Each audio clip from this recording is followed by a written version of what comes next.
front of you to talk about smart lighting, I used once an Internet of Things, right? But I have a different framework. I thought that in order to define a particular takeaway which we all can really gather and make use of it as part of our regular practice.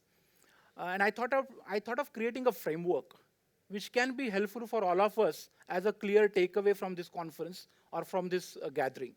And I use a very simple technique of why, right? Because we all are understood the need, and I don't have to reiterate, why do we really need smart lighting?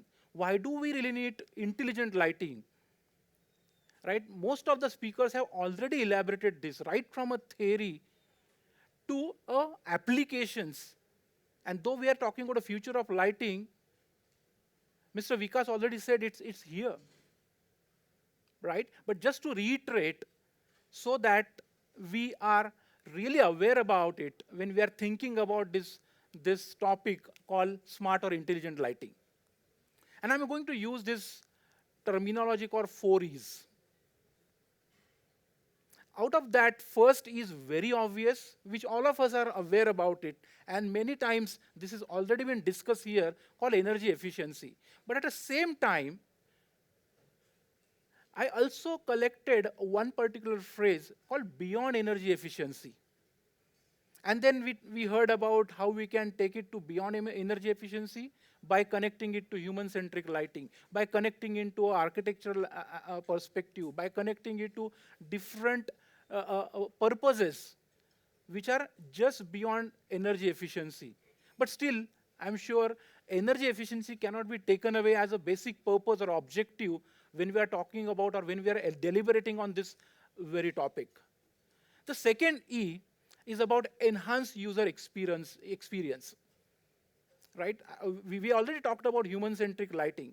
As I said, I'm just trying to summarize in a very simple way, which I can, so that we all can take this as a takeaway.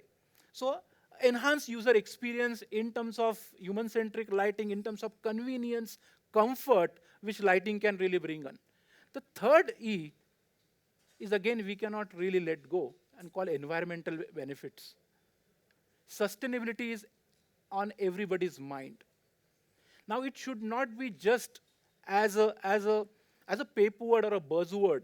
It should be definitely a prime focus or objective whenever we are thinking about any lighting project. And the last E in the series is economics. What is that we are going to get out of it? Do we have ROI if I need to invest extra to implement these concepts or these technologies? I'm sure like many of who are sailors here are facing this particular statement from your customers or prospects. I'm ready to invest, but what is the ROI? Right? So we cannot really take this E out of the equation. So here are 4Es, which I believe are very important when we are thinking about the basic purpose or objective of intelligent lighting, connected lighting, smart lighting, whatever you want to call it as. Let me move on. Now, need is established. But what next? And next comes how. We all understood that now we need a beyond simple illumination, and that's what we are naming as a smart or intelligent or connected lighting, or IoT for that matter, right? But how it is possible. So as part of how, I thought that let me not talk about very mundane thing. Let me bring all of your attention to very important aspects of it. And for that, I define this called REST. So definitely, it's not rest per se, it's just an abbreviation. And that REST, R stands for relevance. I think Mr. Balaji also mentioned about this. And I'm sure you might have noticed this. Every speaker who talked about it is referred this in some or other context. What do I mean by relevance? It's not that we have a technology, we are hearing this IoT every now and then, and that means that I need to use. मतलब कुछ भी करके मुझे IoT मेरे project में use ही करना है. I don't think that should be the way to go. We need to really think, is it really relevant to us? Is it really helping us with our 4Es I talked about? So we cannot really take away this R from the equation when we are thinking about how part of it, right? The next E stands for education.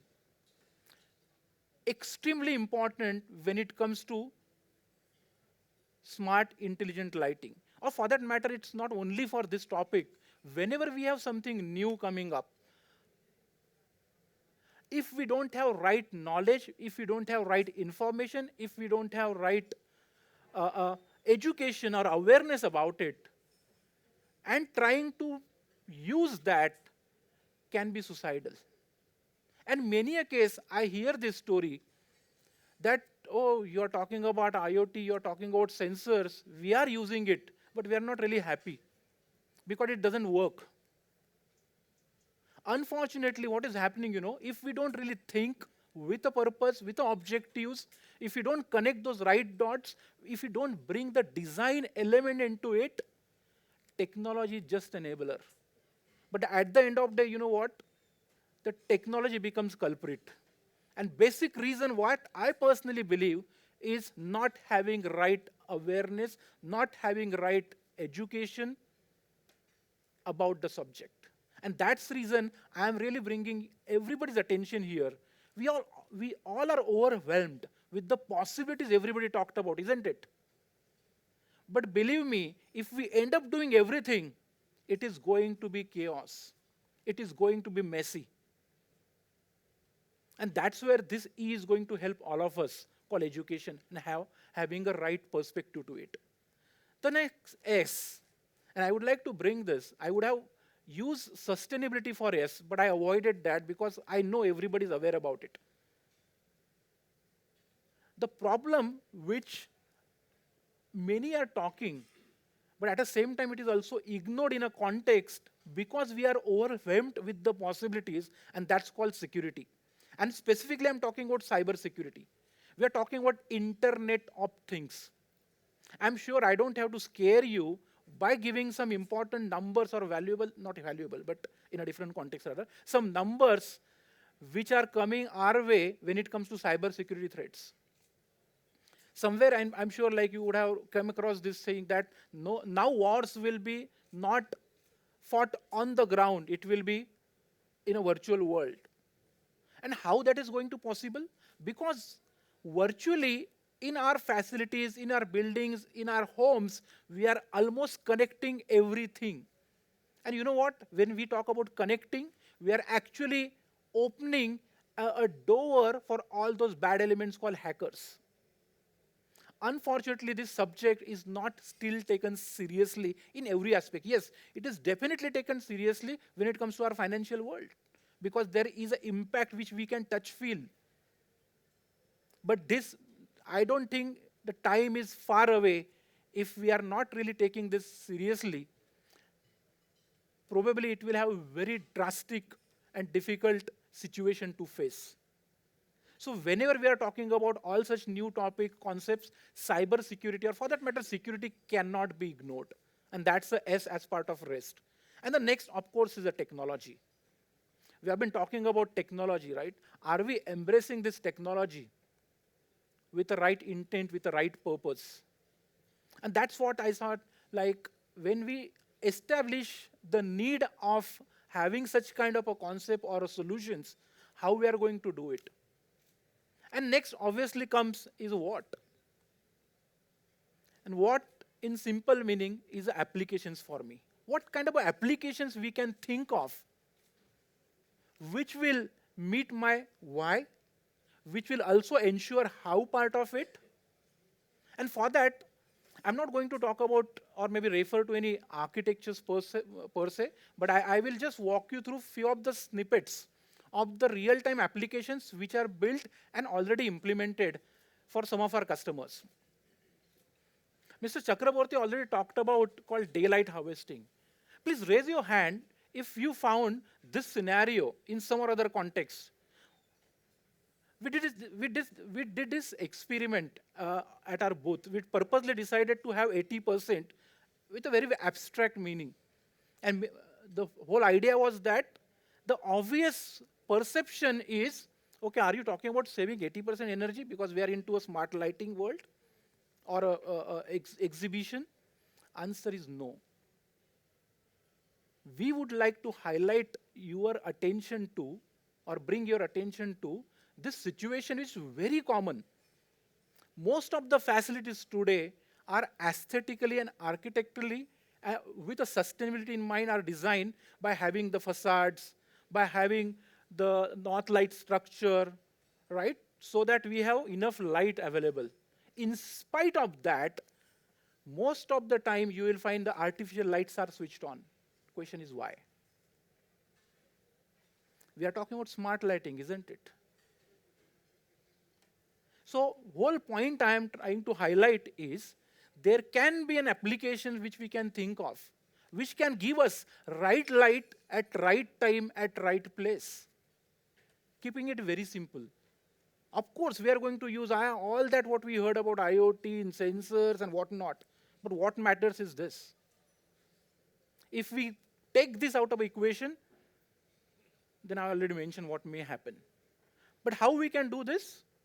By having dynamic daylight harvesting. Mr. Chakraborty already explained what dynamic daylight harvesting means. And I have a very simple animation to talk about. Let me see if I can play for you.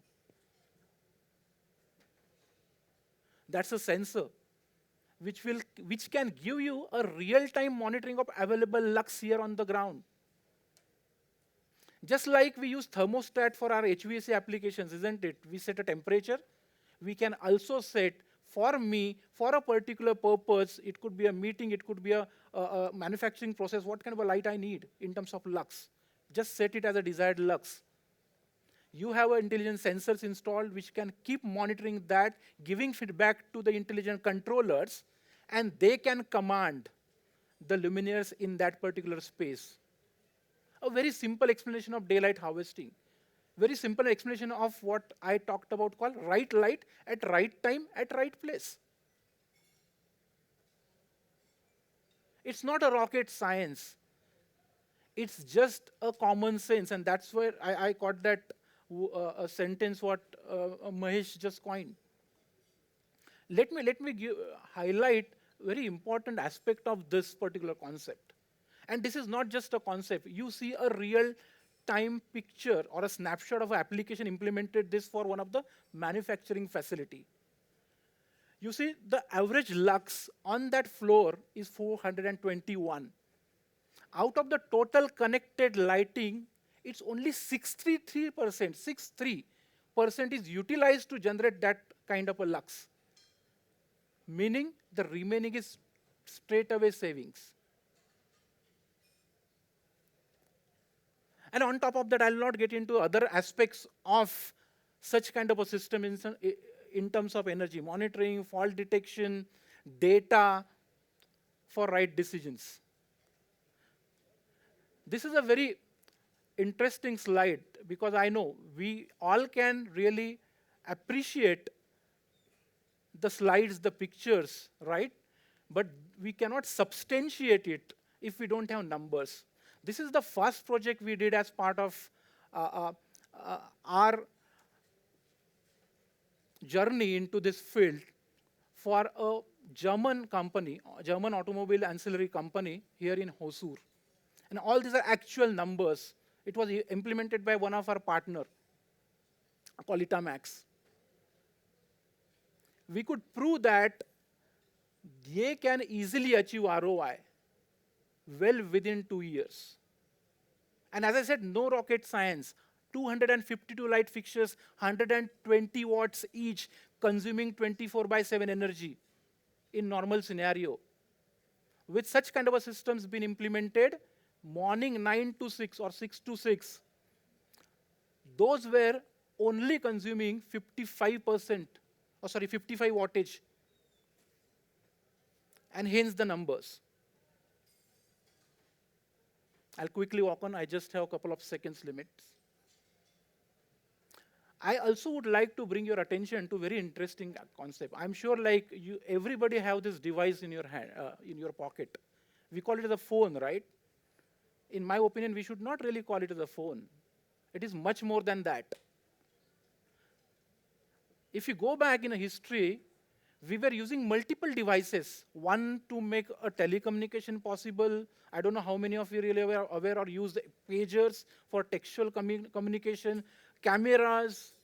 Everything is clubbed together with this one single phone or a device, sorry, not phones, device. I would like to take this analogy to even this world. Your buildings today does not have only light or lighting system. We have HVAC, we have a lot of security safety systems. Nowadays, environmental like IOQ. Why can't we think a single system which can cater to everything? Today, we have all these systems, but working in silos. We have different software, different hardware, different vendor.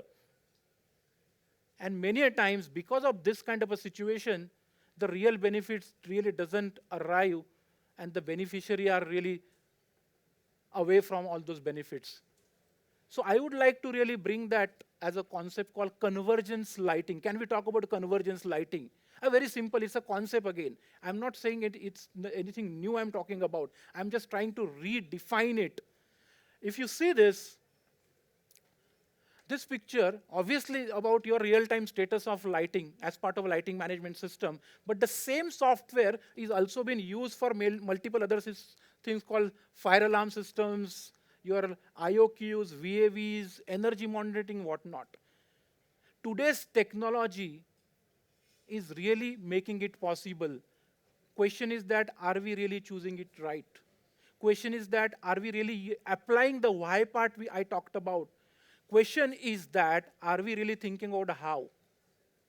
So friends, we have immense possibilities which we all really heard from various speakers.